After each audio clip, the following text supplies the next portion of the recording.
Tonight, our special coverage on Israel's war in Palestine as Google reinstates app aiding boycott of Israel-linked companies. Assalamu alaikum and good evening.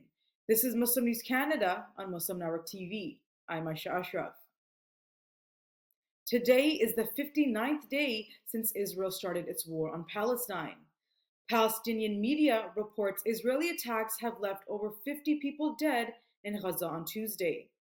Israeli forces have surrounded the Jabalia refugee camp after destroying what they call terrorist infrastructure. Israeli airstrikes have targeted a school sheltering displaced families in Khan Yunis, resulting in the death of at least 30 people. Israeli tanks have encircled and shelled Kamal Adwan Hospital. It is one of Gaza's few remaining operational health facilities in the north. A majority of Gaza's hospitals are out of service, and primary healthcare clinics remain shut down. 43 dead bodies and hundreds of injured arrived at Nasser Medical Complex this morning.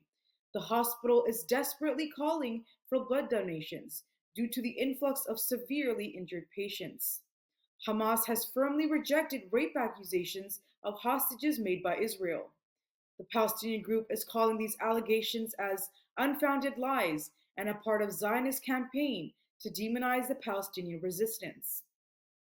Fierce clashes continue between Palestinian fighters and Israeli troops on the outskirts of Gaza City and Khan Yunis.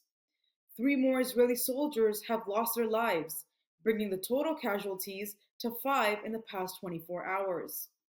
The Norwegian Refugee Council chief is condemning Israel's indiscriminate bombing of Palestinian civilians.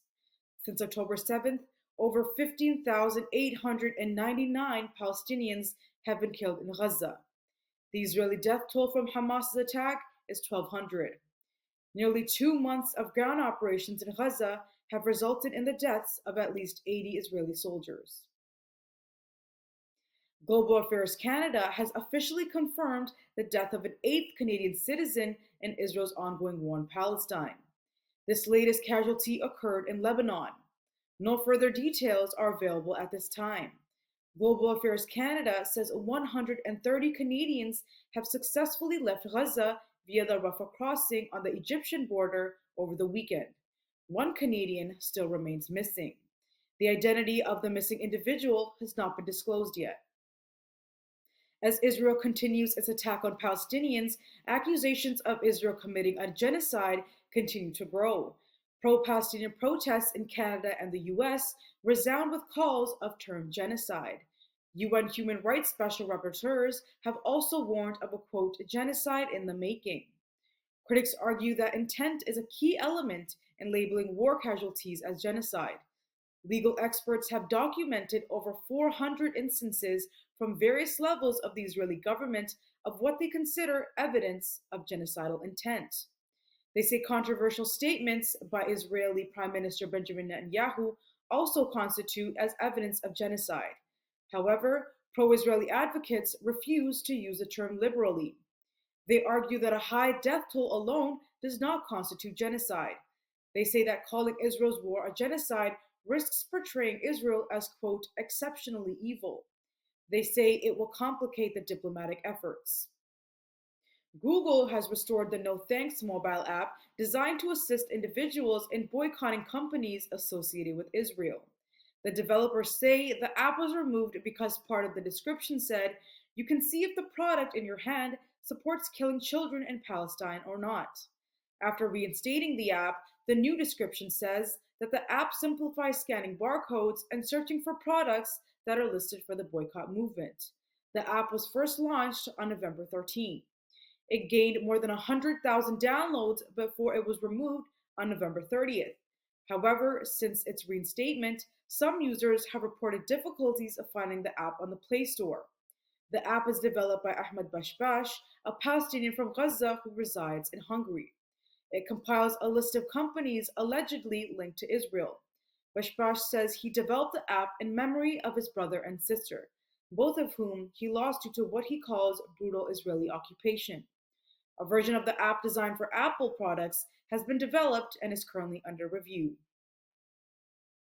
In Victoria, British Columbia, a man has been arrested for assaulting a protester and dangerous driving during a pro-Palestinian rally.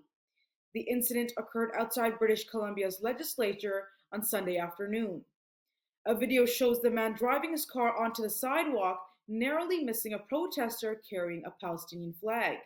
He then confronts the demonstrator. No injuries have been reported.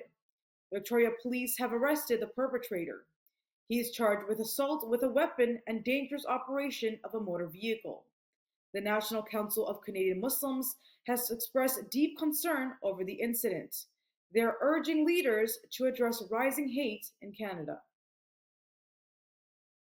The National Council of Canadian Muslims is calling upon the Canadian government to take immediate action to ensure a lasting ceasefire in Gaza.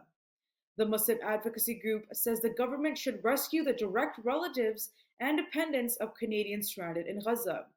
The news comes after the advocacy group held a press conference on Parliament Hill yesterday. The group's board chair, Khalid Al-Ghazar, says Canadians are being forced to leave family members behind in a war zone because they don't have Canadian citizenship.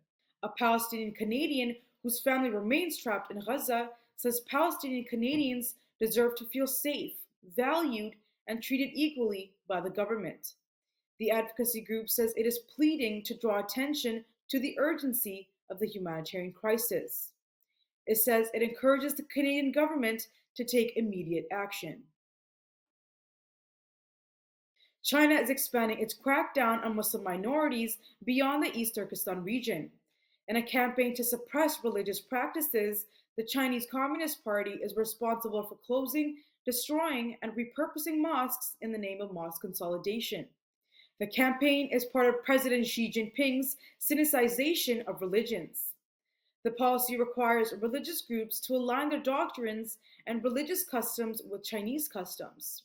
It targets Uyghurs along with other Muslim groups. Human Rights Watch reports that Chinese authorities have drastically reduced the number of mosques in the northern Ningxia region and the Gansu province. It says it is coercing the local Muslim population to pledge loyalty to the government.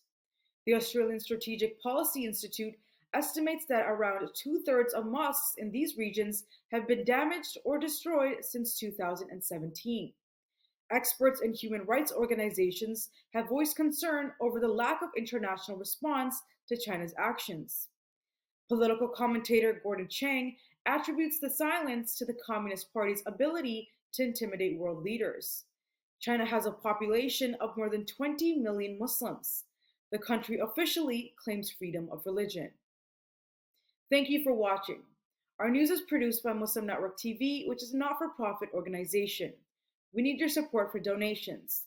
Please scan the QR code on our broadcast or visit muslimnetwork.tv to donate now, so we can continue to amplify the voices of Muslims in Canada and abroad.